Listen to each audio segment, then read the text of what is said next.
अब दिल्ली में जाकर शेख तकी ने तो मुस्तार दिया, सब मुसलमानों को इकट्ठा किया कि राजा काफिर बन गया है, ये हो गया है, और भाइयों देख लो तुम ही, फिर बात बिगड़ेगी। तो मुसलमान कहने लगे पीर जी फिर क्या इलाज हो?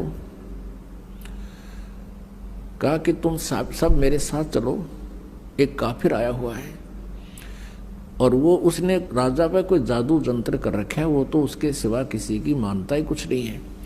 आप मेरे साथ चलो और उसकी परीक्षा लेंगे, उसको उबलते हुए तेल के, सरसों के तेल के कढ़ाई में हम डाल कर देखांगे, वो मर गया तो ठीक से, और नहीं मरा तो मान लेंगे ये भगवान है, अल्लाह है। सब ने कहा ठीक है शेख तकी। तो लेकर हजारों मुसलमानों को और पहुंच गया जिंदाबाद मुर्दाबाद करता हुआ सिकंदर लोधी के राज दरबार के सामने। अब राजा ने पता करा कि केस और हो रहा, पता लगा कि जी शेख तकी हजारों मुसलमानों को, जनता जनों को लेकर आया हुआ है। राजा ने 5-10 को, मुखिया को अंदर बुलाया, कारण पूछा तो उन कारण बता दिया गया है। अब सिकंदर लोधी बड़े दुखी हुए कि महात्मा को लात इसलिए था कि ये कुछ विचार सुनेंगे इनका और हमारा ये आपस का द्वेष कम होगा, पर इसने तो जुल्म कर दिया शेख तकी ने। तो कबीर जी को वहीं अपने ही रेजिडेंस में अलग से कमरे में रखा हुआ था, वहां आदर से रह रहे थे। वहां गए तो कबीर जी ने पूछा क्या कारण है राजन, बड़े मायूस हो? सारी कहानी बताई। सिकंदर लोधी को शेख तकी ने बताया था कि हम इसकी परीक्षा लेंगे और हम ऐसे ऐसे उबलते हुए सरसों के तेल के कढ़ाई में डालकर इसको देखेंगे, ये जीवित रहेगा तो हम भगवान मान लेंगे। अब कबीर जी ने कहा कि एक काम करो, इसको कह दो अपना कर ले काम जो करना चाहता है।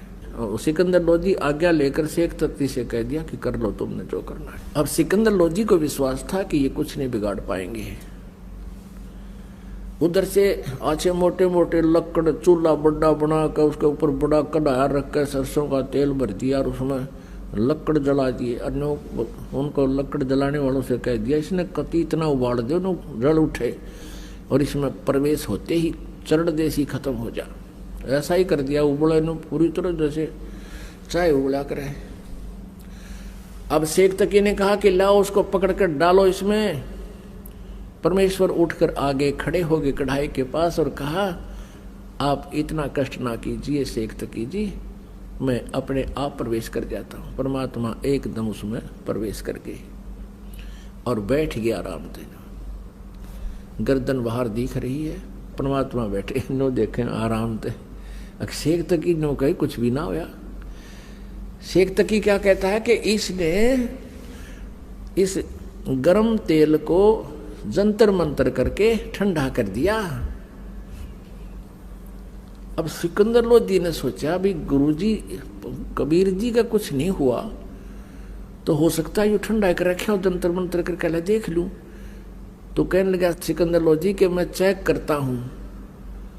परमात्मा बोले राजा इसमें हाथ मत दिए कि दे नकम्मे गए कहते तू इसमें हाथ दे दे, तेरी उंगली नहीं पाऊंगी, इतना गर्म है। सिकंदर लोधी फिर भी नहीं माना कि कबीर जी बैठे मेरी उंगलियां के बिजली पड़ेगी।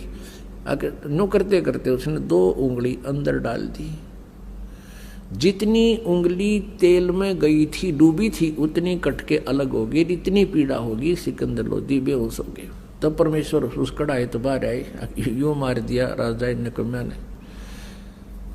अब क्या किया, वैद्य रहते थे साथ में डॉक्टर सिकंदर लोधी के, पानी के छींटे छाटे मारे, होश में तो एकदम आ गया। फिर पीड़ा इतनी थी वो फिर बेहोश हो गया। अब परमात्मा ने वो उंगली पकड़ कर पूरी कर दी। वह उंगली कटी हुई भी ना रही और पीड़ा फिर रहनी कहाँ थी। फिर सिकंदर लोधी उठ गया। अब पुण्यात्माओं इस दृश्य को देखने के लिए वहां कई हजार दर्शक खड़े थे, मुसलमान और हिंदू। अब शेख तकी तो मान्या नहीं, पर उन हजारों की श्रद्धा परमात्मा के प्रति अटूट बन गई और सब ने कहा प्रभु आपने कमाल कर दिया, अब तो परमात्मा आए हो, हमें दीक्षा दे दो, हम आपकी शरण ग्रहण करना चाहते हैं। कई हजारों ने परमात्मा की दीक्षा ली। अब शेख तकी का फिर आग लाग गई, क्योंकि राज तजना सहज है सहज दरिया का ने। ये मान बढ़ाई ईर्षा दुर्लभ।